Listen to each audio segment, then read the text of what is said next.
میں نے اس دن ایک نوجوان دیکھا، میں اس کو اکثر دھیان دینا میری طرف، میں اس کو اکثر نماز وغیرہ میں دیکھتا تھا. ہاں ایک دن میں نے اس کو اکیلے میں پوچھا، وہ خیر وہ تھا بھی چند روز ہی. میں نے اس سے پوچھا، میں نے کہا مجھے ایک بات بتاؤ، کولون مسجد کے زمانے سے دیکھ رہا تھا.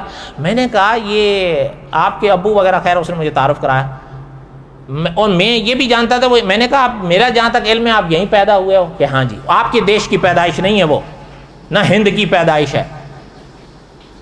یہ تو وہی بات ہے نا، وہ ناداں گر گئے سجدے میں جب وقت قیام آیا.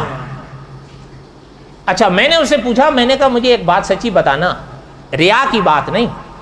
میں نے کہا آپ جب سے میں دیکھ رہا ہوں آپ نماز وغیرہ پڑھتے ہو، کوئی نماز ذمے بھی ہے؟ سچ بتانا. ہنس پڑا. میں نے کہا بتاؤ تو صحیح. کہتا ہے جی میں جب سے ہوش سنبھالا ہوں میرے ذمے کوئی فرض نماز نہیں ہے. یہ جب میں اس سے پوچھ رہا تھا وہ 17 سال کا. کتنے سال کا تھا؟ اب ذرا میں اور آپ یہاں بھی دیکھ لیں ہمارے ذمے کی تھی. انہوں نے کہا ایسا نہیں ہے کہ مجھ سے قضا نہیں ہوئی ہے، ہوئی ہے اگر تو میں نے قضا پڑھ لی، اب میرے ذمے کوئی نماز نہیں. اچھا میں نے کہا مجھے ابھی ماہ رمضان گزرا تھا، میں نے کہا ماہ رمضان کی بات بتاؤ، روزہ؟ کہتا ہے جی میں اس وقت 17 سال میں چل رہا ہوں، میں شاید 9 سال کا تھا جب میں نے روزے رکھنے شروع کیے. کہہ رہا تھا میرے ذمے ایک روزہ بھی نہیں ہے جو میں نے قضا کرنا. یہ یہاں کا بتا رہا ہوں. اور میرے اور آپ والوں کے یہ حال ہے، ہم بہانے ڈھونڈتے ہیں کس طرح شریعت کے حکم سے جان چھوٹے گی. ناراض نہیں ہونا. اچھا کئی حضرات پوچھتے رہتے ہیں جی فدیہ نہ چاہ دیں وہیں.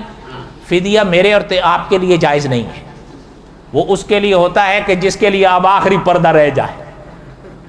آخری پردہ سمجھ گئے ہوں گے نا آپ، اتنے تو ماشاءاللہ آپ سمجھدار ہو ہی گئے ہو. اس لیے جان نہیں چھڑاؤ.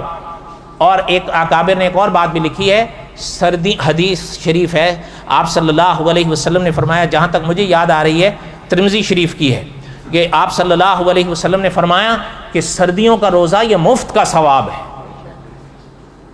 آپ صلی اللہ علیہ وسلم کے پاک فرمان کا یہ معنی سمجھ میں آتا ہے، آسانی ہوتی ہے نا بنسبت گرمیوں کے روزے کے، سردیوں کا روزہ آسان ہوتا ہے. اگر کسی کے ذمہ رہتے ہوں سردیوں کے موسم میں بھی موقع ملے قضا کرتے جاؤ تھوڑے. دیکھیں ایک چھوڑا ہے تو ایک ہی قضا کرنا ہے. وہ جو عام طور پر لوگ کہتے رہتے ہیں نا کہ جی وہ تو ایسا تو سنا ہے کہ نہیں بجائے 60، وہ کفارے کے روزے ہوتے ہیں جس کو روزہ توڑنا کہتے ہیں. روزہ چھوڑا ہے تو ایک کے بدلے میں، اور بولو تو صحیح ایک ہے. ویسے ڈھیلے بولتے ہو کیونکہ یہ بڑا مشکل ہے. نماز تو چلو پھر بھی پڑھ لیں گے، روزہ کون رکھے گا؟